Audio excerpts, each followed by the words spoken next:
If your soil feels hard, dry, lifeless, or, just refuses to grow crops, no matter how much compost you add, the problem isn't nutrients, it's biology. Earthworms are the engines that turn dirt into living soil, and when they are missing, everything struggles. The good news is you don't need to buy worms or wait years for them to appear. There is a simple underground trigger that flips the switch fast. Bury the right material the right way, and earthworms will find it, multiply, and rebuild your soil from below in a way no fertilizer ever could. Why earthworms matter more than fertilizer? Earthworms are not just inhabitants of good soil, they create it. As they move, they tunnel, aerate, and drain compacted ground. As they feed, they convert organic matter into castings that contain plant-available nutrients, beneficial microbes, and natural growth hormones. A soil rich in worms holds more water, resists erosion, and feeds plants steadily instead of dumping nutrients all at once.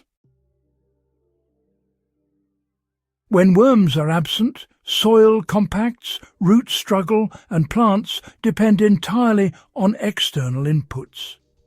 Attracting worms is not an add-on technique. It is the foundation of long-term fertility. Why worms suddenly disappear from gardens? Most gardens unintentionally repel worms. Frequent tilling destroys worm tunnels. Bare soil overheats and dries out. Synthetic fertilizers and salts disrupt microbial life that worms depend on. Even compost, when applied incorrectly, can sit on the surface without attracting worms deeper into the soil. Worms are not drawn to nutrients alone. They are actually drawn to stable moisture, shelter, and slow-decaying organic food that supports microbes. And, this is where the burial method changes everything. The buried food source worms cannot resist, really, is the key here. The fastest way to trigger worm multiplication is by burying soft, carbon-rich organic matter that holds moisture while feeding microbes slowly. The most effective materials are soaked cardboard, shredded paper, decaying leaves, and partially decomposed plant matter. Among these, plain cardboard works exceptionally well because it absorbs water, breaks down gradually, and creates a dark, protected zone worms love. Cardboard, interestingly, mimics fallen tree bark on a forest floor. When buried shallowly, it becomes a biological hotspot that worms move into, feed from, and reproduce within. Now, let's talk about just how deep you should bury it for maximum impact. You see, depth really determines success here. If it's buried too deep, oxygen levels drop and, decomposition slows right down. On the other hand, if it's left on the surface, moisture escapes far too easily. Honestly, the ideal depth is about 4 to 6 inches below the soil's surface. To begin, dig a shallow trench or pocket. Then place your soaked cardboard or perhaps some layered plant matter flat, definitely not crumpled. After that, cover it with the excavated soil and, gently water the area. Within just a few days, microbes will start to colonize the material, and soon after, worms will follow the microbes. Now, here's why soaking the material really changes everything. Dry organic matter actually repels worms, believe it or not. But moist material, it invites them in. So, before burying cardboard or paper, make sure to soak it completely. A simple soak with plain water works, but results improve dramatically if you use a biological inoculation. So you'll want to mix 1 cup of worm castings or finished compost into 1 gallon of water. Give it a good stir and then, well, just let it sit for about an hour.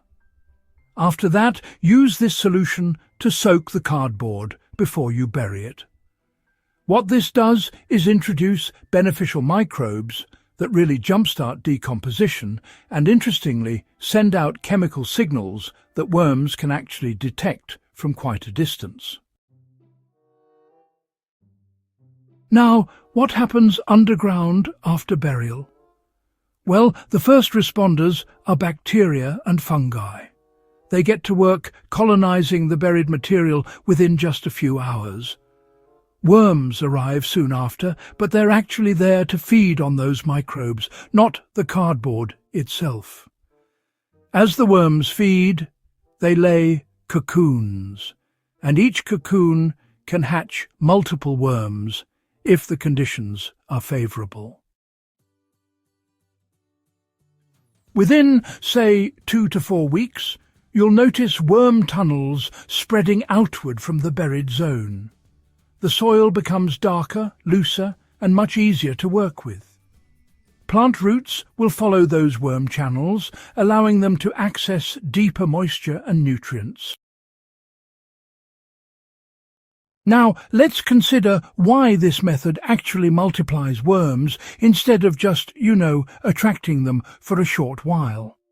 When you feed worms at the surface, they tend to come up only temporarily. But by burying organic matter, you're creating a true habitat. When food, moisture, and shelter are available below ground, the worms are far more likely to stay put and begin reproducing. This really is the key difference between just spotting a few worms after a rainfall and actually building a permanent population in your soil. Because the organic material breaks down slowly underground, it ends up feeding the worms for months rather than just a few days.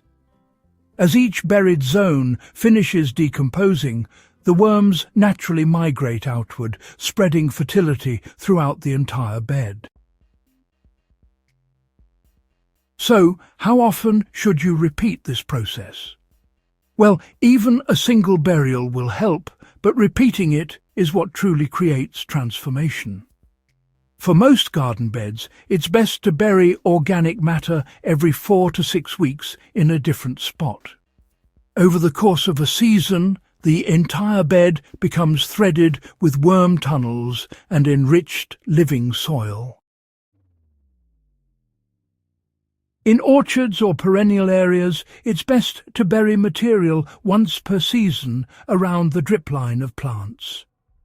Worm populations, increase steadily without disturbance. The role of mulch in keeping worms active is, quite significant. Burial alone is powerful, but surface mulch really locks in success.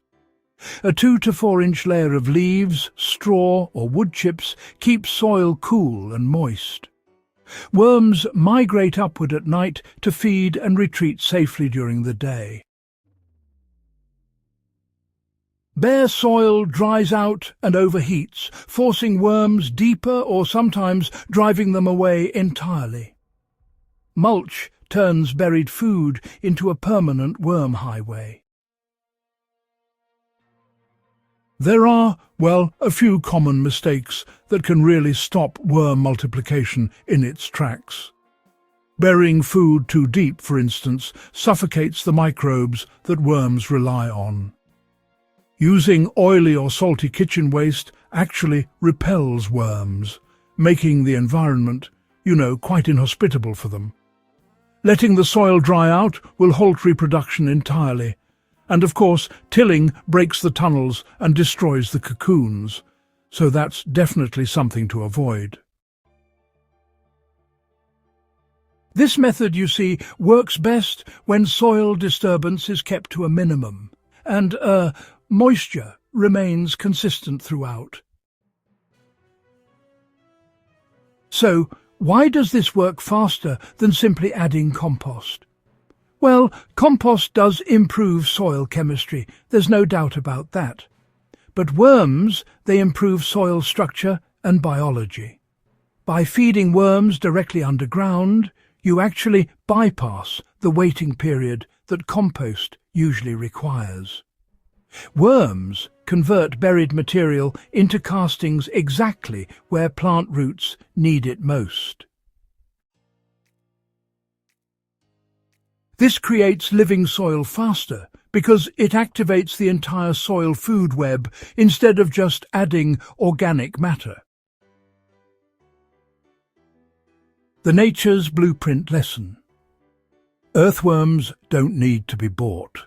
They need to be invited. When you bury the right material at the right depth with moisture and biology, worms respond immediately. They tunnel, multiply, and rebuild soil in ways no product can replicate. If this guide helped you unlock living soil the natural way, subscribe to Nature's Blueprint for more proven gardening strategies, share this with a gardener struggling with poor soil, and start feeding the soil life that feeds everything else.